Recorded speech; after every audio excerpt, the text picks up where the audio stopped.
કોંગ્રેસમાં પત્રિકા કાંડને લઈને મોટા સમાચાર મળી રહ્યા છે। કોંગ્રેસ પ્રવક્તા નાગજી દેસાઈ કોંગ્રેસ કાર્યાલય પર પહોંચ્યા। શક્તિસિંહ ગોહિલને રજૂઆત માટે પહોંચ્યા નાગજી દેસાઈ। પત્રિકા કાંડમાં પોલીસ ફરિયાદની માંગણી સાથે રજૂઆત કરવામાં આવશે। હિંમતસિંહ પટેલ અને શૈલેષ પરમાર સામે પત્રિકામાં આરોપ થયા છે। પત્રિકાના લખાણમાં તથ્ય કેટલું છે એ તપાસનો વિષય છે, પણ હાલમાં કોંગ્રેસના પત્રિકા કાંડને લઈને હિંમતસિંહ પટેલ અને શૈલેષ પરમાર સામે જે આરોપ થયા છે ત્યારે રજૂઆત કરવા માટે પહોંચ્યા છે કોંગ્રેસ પ્રવક્તા નાગજીભાઈ દેસાઈ કોંગ્રેસ કાર્યાલય પર। આ વિશે વધુ માહિતી આપવા આપણી સાથે જોડાઈ ચૂક્યા છે મારા સંવાદદાતા કુશાંક સોની। કુશાંક, શું માહિતી મળી રહી છે આ વિષયને લઈને? જો બીકે હરિપ્રસાદની આગેવાનીમાં જે બેઠક મળી હતી અને તે બાદ એક નનામી પત્રિકા વાયરલ થઈ હતી, જેમાં કોંગ્રેસના શહેર પ્રમુખ હિંમતસિંહ પટેલ અને દાણીલીમડા વિધાનસભાના ધારાસભ્ય શૈલેષ પરમાર ભાજપ સાથે સેટિંગ કરતા હોવાના આક્ષેપ કરવામાં આવ્યા હતા। અને આ મામલે આ પત્ર કોણે લખ્યું છે તેની સામે પોલીસ ફરિયાદ કરવા માટે કોંગ્રેસના પ્રવક્તા નાગજીભાઈ દેસાઈ છે અત્યારે શક્તિસિંહ ગોહિલને રજૂઆત કરવા માટે અહીંયા આગળ પહોંચ્યા છે કેટલાક કાર્યકર્તાઓની સાથે। અને નાગજીભાઈ દ્વારા જે રજૂઆત કરવામાં આવી છે તેમાં પણ અલગ અલગ 4 મુદ્દા આવરી લેવામાં આવ્યા છે। નાગજીભાઈ સાથે સીધી વાત કરશું। નાગજીભાઈ, એક તરફ બેઠકોનો દોર ચાલી રહ્યો છે, બીજી તરફ કોંગ્રેસમાં જે આ નનામી પત્રિકા વાયરલ થઈ છે, તમે અત્યારે પહોંચ્યા છો શક્તિભાઈને રજૂઆત કરવા, શું રજૂઆત કરાશે? અને ખાસ તો બીજો પ્રશ્ન, તમારા પત્રમાં 4 મુદ્દા તમે લખ્યા છે, તે કોને ટાંકીને લખાયા છે? સરસ રીતનું સુંદર વાતાવરણમાં બીકે હરિપ્રસાદજી ગઈકાલે બધાને સાંભળી રહ્યા હતા। પક્ષને કેમ મજબૂત કરવો એની પ્રક્રિયા ચાલી રહી હતી અને લોકો પણ, કાર્યકરો પણ ખુશ હતા કે ભાઈ સારી રીતે સાંભળે છે। કદાચ મારે કોઈનાથી વાંધો હોય તો પણ હું બીકે હરિપ્રસાદસિંહને કહી શકતો હતો અને કરાય, ઘરની વાત ઘરમાં કરાય। પરંતુ જ્યારે અહીંયા પ્રક્રિયા ચાલતી હતી એ દરમિયાન જે અમુક તત્વો છે ભાજપ સાથે સાંઠગાંઠ રાખે, જે લોકોએ પત્રિકા વેચી નાખી, પત્રિકા બી કેવી ન નામી, આજે એનાથી પક્ષની છબી ખડાય છે। આજે આટલું સુંદર વાતાવરણમાં સરસ સંગઠન બની રહ્યું છે, આગળ વધી રહ્યા છીએ, અધિવેશનની સફળતા શક્તિસિંહે અને અમિતભાઈના દ્વારા મળી, એ બધું સારું જ ચાલી રહ્યું હતું। પણ ગઈકાલે જે પત્રિકાઓ વેચી અને જે વાતાવરણ દોડવાનું તત્વોએ કામ કર્યું છે, તો આજે શક્તિસિંહ ગોહિલ સાહેબને અમે કહીએ છીએ કે સાહેબ અમને મંજૂરી આપો, અમે પોલીસ ફરિયાદ કરીએ ને આવા તત્વોને બહાર પાડીએ। કોણ છે આ લોકો? તમને કોની પર શક છે પત્રિકા બહાર પાડવામાં?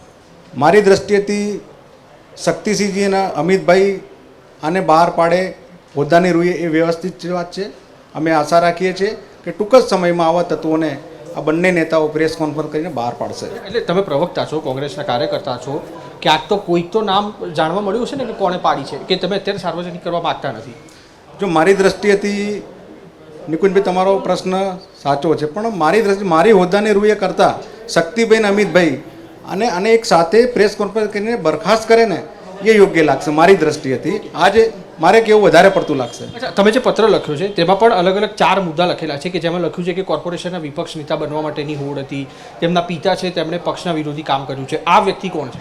જો એમાં તમે પણ એક સિનિયર પત્રકાર છો, એક મર્યાદા હોય છે, મેં હિટ આપી દીધી છે। આ હિટની મર્યાદા 15 દાડા, મહિનો, 2 મહિનાની હોય છે। અમે ઈચ્છીએ છીએ કે પક્ષના પ્લેટફોર્મ પરથી અને પક્ષના પ્રોટોકોલથી, કાર્યાલયથી જ આ વસ્તુ રીલીઝ થાય એવી હું અપેક્ષા રાખું છું। નાગજીભાઈ દેસાઈ અત્યારે પહોંચ્યા છે શક્તિસિંહ ગોહિલ છે તેમને રજૂઆત કરવા માટે, અને તેમની માંગ છે કે આ જે નનામી પત્ર વાયરલ કરવામાં આવ્યો છે તે પક્ષની છબી ખરડાય તે પ્રકારનું છે, અને તેના કારણે પોલીસ ફરિયાદ કરવામાં આવે, જેથી કરીને આ પત્રિકા કોણે વાયરલ કરી છે તે વ્યક્તિ સામે આવે। બીજા તેમણે જે આક્ષેપ કરેલા છે તેમાં પણ અલગ અલગ 4 મુદ્દા લખવામાં આવ્યા છે, જેમાં હોદ્દાની લાલસાએ અને સત્તા મેળવવાની લાલસાએ એક કાર્યકર્તા આ પ્રકારે કામ કરતો હોય તેવી નાગજી દેસાઈએ આશંકા વ્યક્ત કરી છે, અને તેના જ કારણે કોંગ્રેસના જે કાર્યકર્તાઓ છે તે હાલ પ્રદેશ અધ્યક્ષ શક્તિસિંહ ગોહિલને મળવા માટે પહોંચ્યા છે। આભાર આપનો તમામ માહિતી બદલ। તો કોંગ્રેસના નેતાઓ વિરુદ્ધ નનામી પત્રિકા મુદ્દે રાજનીતિ પણ તેજ। પૂર્વ ધારાસભ્ય ઋત્વિક મકવાણાનો ભાજપ ઉપર આરોપ। આમ તો પત્રિકા ભાજપ જ ફરતી કરતું હોય છે, કાર્યકર્તા ક્યારેક પોતાની વાત રજૂ નથી કરી શકતો। પત્રિકાના લખાણમાં તથ્ય કેટલું એ તપાસનો વિષય હોવાનું કહેવું છે ઋત્વિક મકવાણાનું। પત્રિકા કાંડ મોટા ભાગે ભારતીય જનતા પાર્ટીમાં પણ આવી ઘટના બનેલી છે।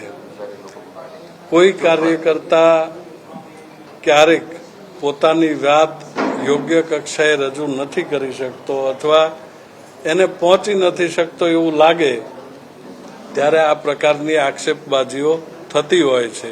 એ પત્રિકાની અંદર જે લખાણ છે એની અંદર તથ્ય કેટલું છે એ તો તપાસ કરીએ પછી ખબર પડે અને પાર્ટી એના માટે પણ નિર્ણય કરશે.